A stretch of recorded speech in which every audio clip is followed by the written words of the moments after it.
Bonjour à tous et bienvenue pour cette vidéo de l'atelier numéro 4 Active Projet qui va être sur la thématique suivante, établir une stratégie gagnante face à mon projet professionnel. Cet atelier numéro 4, comme son numéro l'indique, arrive en fin de prestation Active Projet. L'idée est de pouvoir vous aider à finaliser et concrétiser votre projet professionnel. Normalement, vous avez déjà fait le point sur où est-ce que j'en suis lors de l'atelier 1, mes envies professionnelles, mes compétences acquises, mes compétences clés, ce que je veux, ce que je ne veux pas retrouver, avoir dans un futur professionnel. L'atelier 2 vous a servi à identifier les pistes métiers que vous souhaitez confirmer ou que vous aimeriez investiguer pour vous reconvertir. L'atelier numéro 3 vous a permis de voir quel type de métier concrètement vous pourriez faire et en rencontrant des professionnels, en faisant des périodes d'immersion professionnelle, et quelles formations vont être nécessaires pour pouvoir y accéder. Nous arrivons ici à la dernière marche, et cette dernière marche est de se préparer à la suite.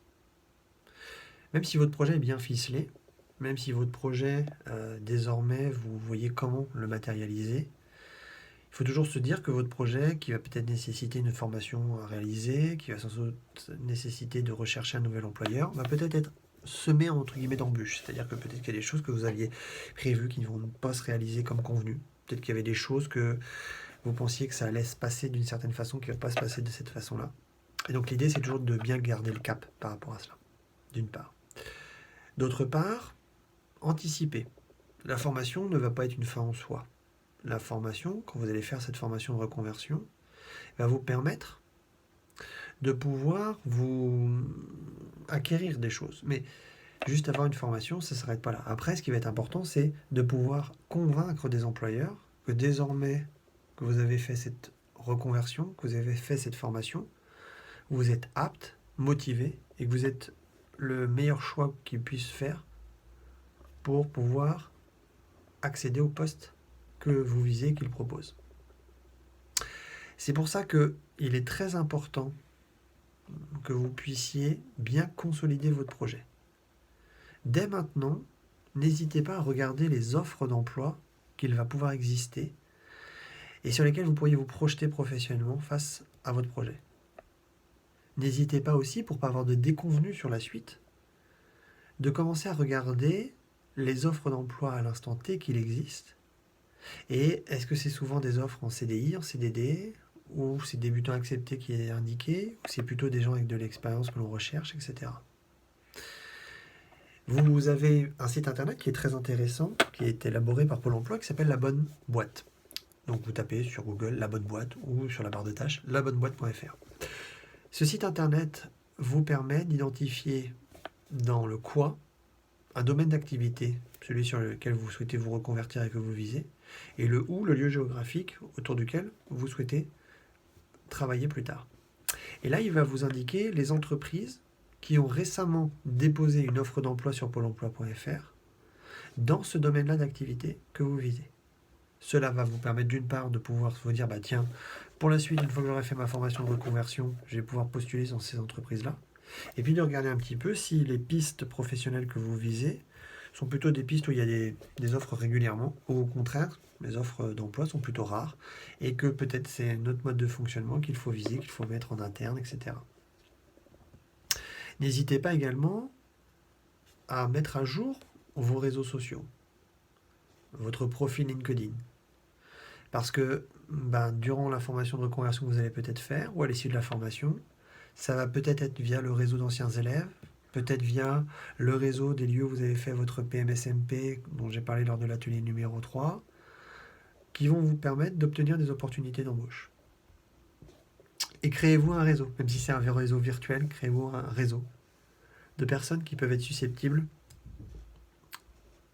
de vous aider, de vous solliciter dans vos futurs projets. Plus vous pouvez vous projeter, mieux ce sera. N'hésitez pas aussi, durant cette dernière phase, à vous poser les questions qui fâchent. C'est-à-dire, Ok, je visualise que ce projet-là pourrait me plaire, que cette formation-là pourrait vraiment bien coller, qu'a priori, comme c'est une formation conventionnée, que j'ai fait un stage, je peux peut-être avoir des chances que mon dossier, ma demande de formation passe. Néanmoins, il faut se dire, et si ça marche pas? Et si cette année, il n'y a pas assez de place? Et si cette année, finalement, c'est d'autres dossiers qui sont sélectionnés? Qu'est-ce que je fais? Est-ce que je repousse mon projet d'1 an? Qu'est-ce que je fais en attendant? Est-ce que je recherche d'autres formations au cas où? Voilà. Il faut vraiment vous projeter par rapport à une logique de plan d'action. De vous dire, est-ce que j'ai pensé à tout? Où est-ce que j'en suis par rapport à ma projection et mon projet professionnel? Et enfin, ce qui va vraiment être déterminant également et très très important par rapport à cette dernière phase, cet atelier numéro 4, c'est, et vous allez avoir dans le mail qui va être associé à cette vidéo, 2 liens pour regarder 2 vidéos là-dessus, c'est de pouvoir au maximum être à même de bien présenter votre projet, votre démarche de reconversion, votre cheminement auprès d'un futur employeur. Contrairement à ce qu'on peut penser, un employeur, il est loin de trouver que c'est mauvais, quelqu'un qui s'est reconverti, ou que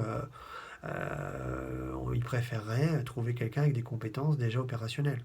Non, il acceptera bien volontiers qu'un collaborateur le rejoigne, même si c'est un collaborateur qui démarre de zéro. Parce que si ce collaborateur-là démarre certes de zéro, mais qu'il est ultra motivé, bah pour lui, ce sera toujours plus bénéfique qu'un collaborateur qui certes a de l'expérience, mais qui n'est pas du tout dans une démarche motivée de recherche et d'investissement professionnel. Mais pour tout ça, il faut que vous puissiez le convaincre. Jouer avec vos armes.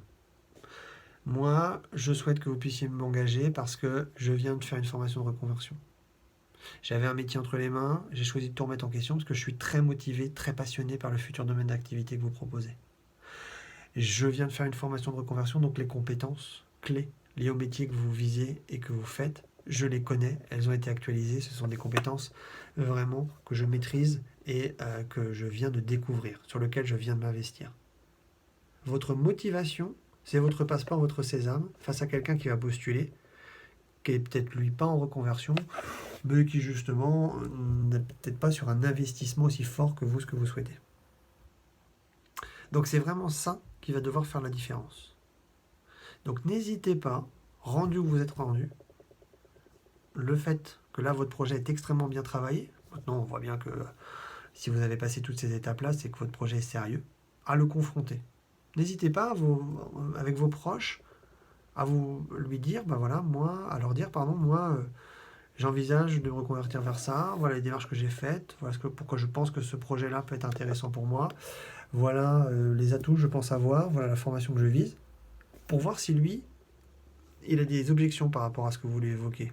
Et il soulève des doutes, il soulève des questionnements.